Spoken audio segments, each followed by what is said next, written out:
ہو چکا ہے ہمارا دل کہ صفائی کے لیے آیتیں پڑھی جاتی ہیں، احادیث سنائی جاتی ہیں، کوئی صفائی نہیں ہوتی، پھر مصیبتیں آتی ہیں، پھر مصیبتیں آتی ہیں، اس کے ذریعے اللہ رگڑتا ہے، صاف کرتا ہے اللہ،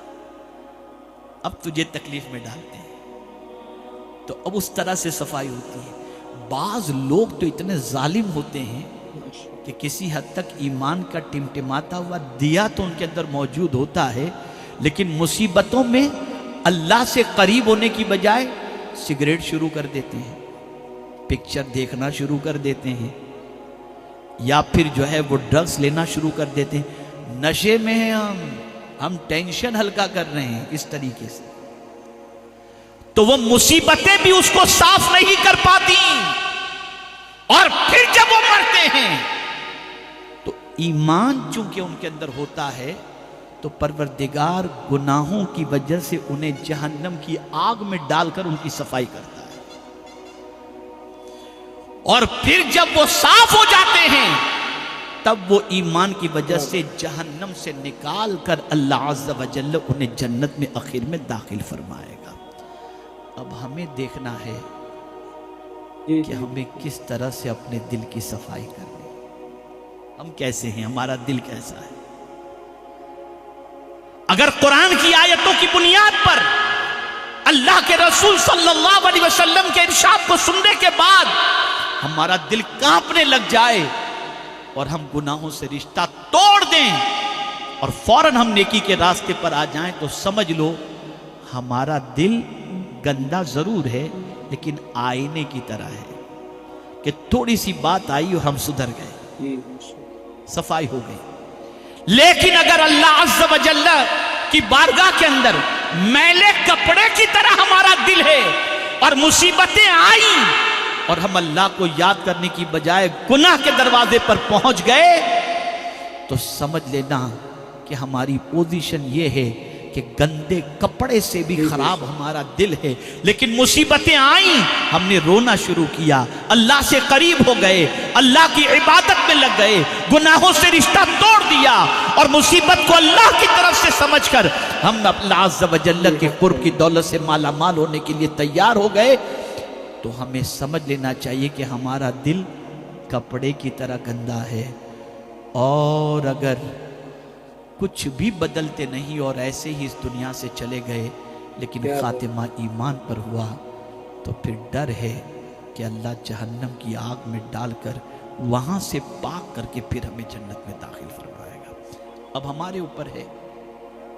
ہمارے اوپر ہے۔ دیکھیے ایسا ہے کہ یہاں جتنے بیٹھے ہوئے اس میں نابالغ کم ہیں، زیادہ تر بالغ ہیں، بڑا فرق ہے نابالغ اور بالغ کا۔ آپ دیکھیے ایک چھوٹا بچہ اگر کچھ کرتا ہے نا تو بچہ سمجھ کر چھوڑ دیا جاتا ہے کہ یہ بچہ ہے، توجہ چاہوں گا، چھوٹا بچہ اگر کچھ کرتا ہے یہ چھوٹا بچہ ہے بیچارہ، چھوڑو کہاں اس کی بات پہ توجہ دیتے، لیکن یہی کام اگر 15-16 سال کا بچہ کرے تو آدمی کہتا ہے شاید اس کے ماں باپ نے اس کی تربیت نہیں کی، اتنا بڑا ہو کر بھی اس کو تمیز نہیں ہے اچھے برے کی، اور ایک دم بڑا ہو جائے 25 سال کا ہو جائے اور پھر بھی اس کی زندگی نہیں سنورتی، تو پھر آدمی کہتا ہے اب اس کو کون سمجھائے، اتنا بڑا ہو گیا اس کو نہیں معلوم کہ کیا کرنا چاہیے۔ اب آپ کو دیکھنا ہے ماں باپ کا مرحلہ گزر چکا،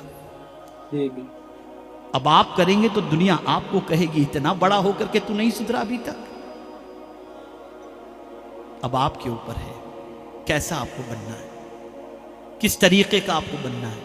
کیسی زندگی آپ کو بنانی ہے۔ یار دنیا کہاں سے کہاں نکل گئی، آج ہم کتنے پیچھے ہیں، ہمارا حال دیکھیے، ہماری عادتیں دیکھیے، ہماری کیفیت دیکھیے، ہماری پوزیشن دیکھیے۔ خدا کی قسم تنہا خواجہ صاحب نے اتنے انسانوں کو سنوارا ہے جس کی کوئی انتہا نہیں، تنہا خواجہ صاحب نے۔ اس لیے اپنے آپ کو سنوارو، مبارکباد کے مستحق ہو تم کہ خواجہ صاحب کے قریب رہنے کی اللہ نے تمہیں توفیق عطا فرمائی ہے۔ بدلو اپنے آپ کو، جی بدلو اپنی زندگی کو. اللہ رب العزت جل جلالہ آقائے کریم صلی اللہ علیہ وسلم کے صدق و طفیل ہم سب کو اچھوں کی صحبت اختیار کرنے کی توفیق نصیب فرمائے اور ہمیں اچھا بننے کی توفیق نصیب فرمائے. اور آج کے بعد اس تصور کو ذہن میں رکھ لو کہ گناہ سے رشتہ ختم. اس شعر کو پیش کرنے والے کی عظمت پر یک ساعت ایک گھڑی صحبت با اولیاء، اللہ والوں کی صحبت ایک گھڑی کی بہتر از 100 سالہ طاعت بے ریا. بے ریا 100 سال کی عبادت سے بہتر ہے. یعنی دیکھیں نماز کی بات نہیں کی گئی، توجہ چاہوں گا. بہتر از 100 سالہ نماز بے ریا نہیں، طاعت کی بات کی.